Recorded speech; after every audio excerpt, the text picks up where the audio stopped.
Jack,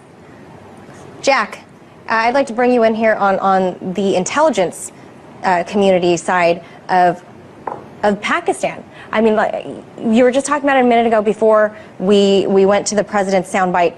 It sounds like perhaps that the president is going to push Pakistan and twist their arm. Yeah, best of luck with that.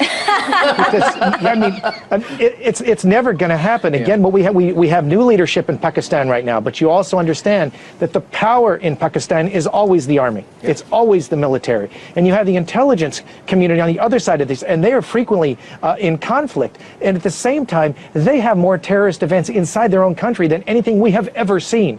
And if you think about the northwestern provinces and how they're trying to deal with those issues, plus what's going on right now in Kashmir between the Pakistanis and the Indians, who are now going to be apparently our best friends, the idea that we're going to go in with the leverage to do what? Are we going to simply pull all of our support, destabilize the region completely? Because let's be very clear about this. The Pakistanis have a nuclear capability, and it is a very, very real one.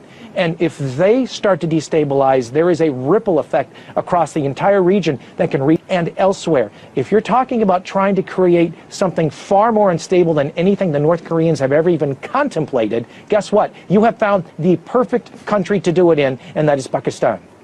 Wow.